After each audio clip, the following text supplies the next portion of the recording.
Sveiki, mėlyje. Gera savaitės pradžia. Gerai savaitės pradžiai mes paskaitysime su jumis į tėvų taką. Skaitysim šiandien 75 sutą. Jis vadinasi debesis, iš kurio nelyja. Suta yra apie dosnumą. Ir lyginimas čia yra su įvairių rūšių debesim. Debesis, lietus, ne debesis iš tiesų, bet pats lietus. Indijoje yra kažkas teigiamo, nes nuo lietaus priklauso bus derlius, ar ne? Paskaitykime. Vienuoliai pasaulyje randamas 3 žmonių rūšis. Kokios 3? Žmogus panašus į debesį, iš kurio nelyja, protarpiais nulyjantis ir viską užliejantis. Ir kaip vienuoliai žmogus yra panašus į debesį, iš kurio nelyja. Štai kažkoks žmogus niekam, jokiam atsiskyrėliui, brahmanui, klajūnui, benamiui ar elgetai nedovanoja maisto, gėrimų, drabužių, transporto, vainikų, kvepalų, kremų, lovų, būstų ar šviestuvų. Taip vienuoliai žmogus yra panašus į debesį, iš kurio nelyja. Ir kaip vienuoliai žmogus yra protarpiais nulyjantis. Štai kažkoks žmogus vieniems atsiskyrėliams brahmanams, klajūnams, benamiams ir elgetams dovanoja, o kitiems nedovanoja maisto, gėrimų, drabužių, transporto, vainikų, kvepalų, kremų, lovų, būstų ar šviestuvų. Taip vienuoliai žmogus yra protarpiais nulyjantis. Ir kaip vienuoliai žmogus yra viską užliejantis. Štai kažkoks žmogus visiems atsiskyrėliams brahmanams, klajūnams, benamiams ar elgetams dovanoja maistą, gėrimus, drabužius, transportą, vainikus, kvepalus, kremus, lovas, būstus ar šviestuvus. Taip, vienuoliai žmogus yra viską užliejantis. Šios vienuoliai yra 3 rūšis, žmonių rūšis randamos pasaulyje. Ir toliau eina eilės. Kas nei su atsiskyrėliais, nei su brahmanais, nei su klajūnais, benamiais ar elgetomis nesidalina užgyventų maistu ar gėrimais, tas panašus į debesį, iš kurio nelyja. Vadina jie blogiausių žmonių. Kas vieniems duoda,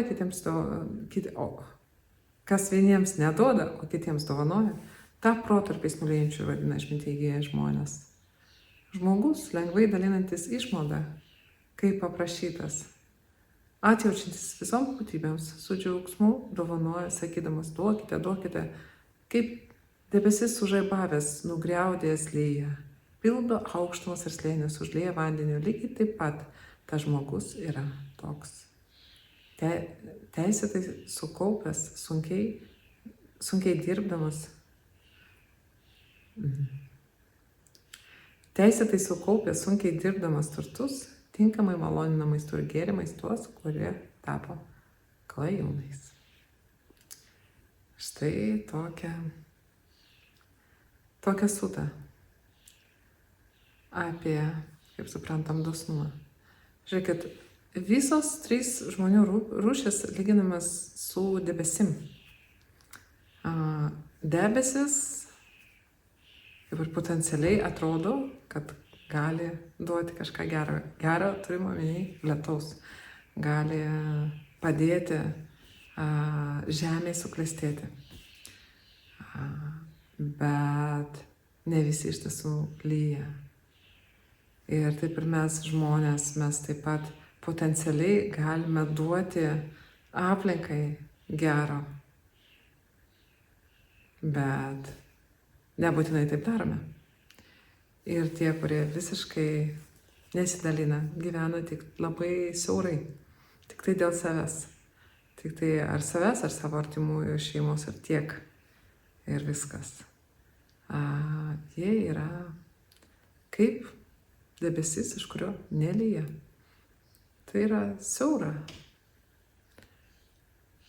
Būda liepia rūpintis savimi, rūpintis artimaisiais, bet nebaigti ties to.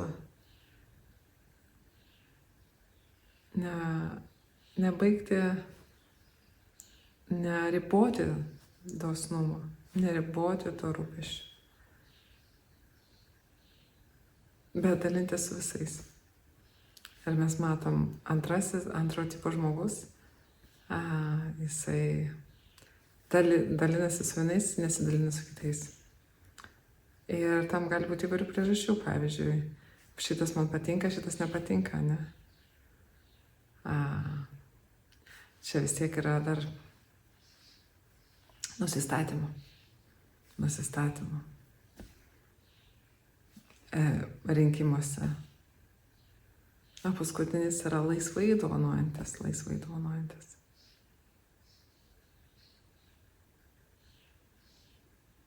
Ir kai mes žinom to dosnumo džiaugsmą, kuo labiau mes jį pažįstam, tuo labiau mes tai iš tiesų praktikuojam. Ir tikrai yra skirtumas, kaip jaučiasi mūsų širdis, kai mes dovanojam kažkam, ką mes pažįstam. Malonu daryti dovaną artimiesiems, malonu daryti dovanas draugams. Ir taip, širdis džiaugiasi, bet tai yra vienoks džiaugsmas. Ir visai kitoks džiaugsmas yra, kai mes dovanojam kažkam, ko mes nepažįstam. Mes dovanojam tiesiog, nes žmogui reikia tuo metu. Jis paprašė. Mes sužinojom, kad jam jį reikia palaikyti. Ir mes tai darom nieko nesitikėdami iš to žmogaus atgal.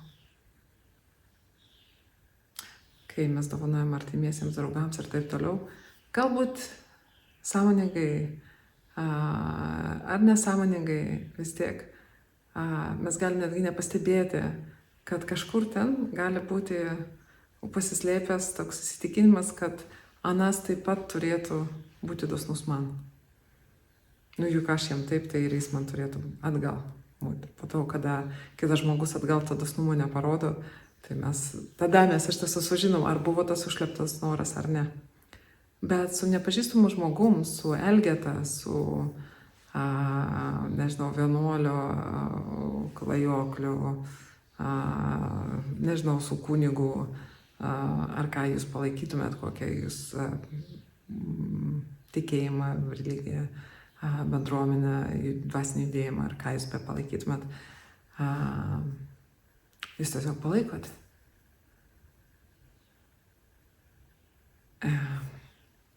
Idealiai nesitikėdami nieko šitą. Bent jau idealiai.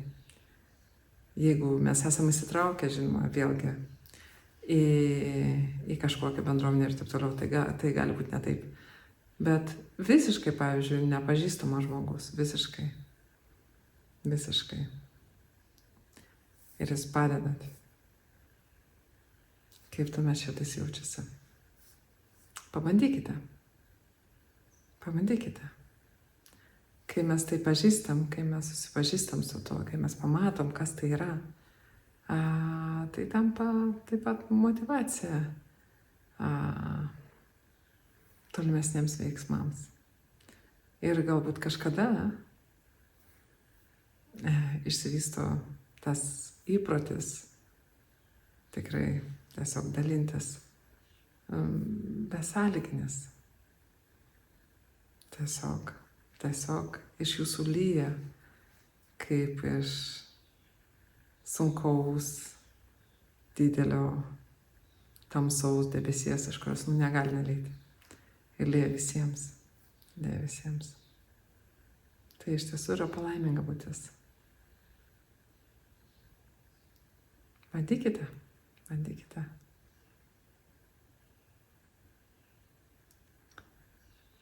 Kažkada reikės kokią paskaitą apie dosnumą atskirai pakalbėti. Bet kol kas, tiesiog, koks debesys esate jūs. Pažiūrėkite savo gyvenime šią savaitę, pasižiūrėkite. Ar atsiliepiat, kai jūsų prašo. Geros savaitės.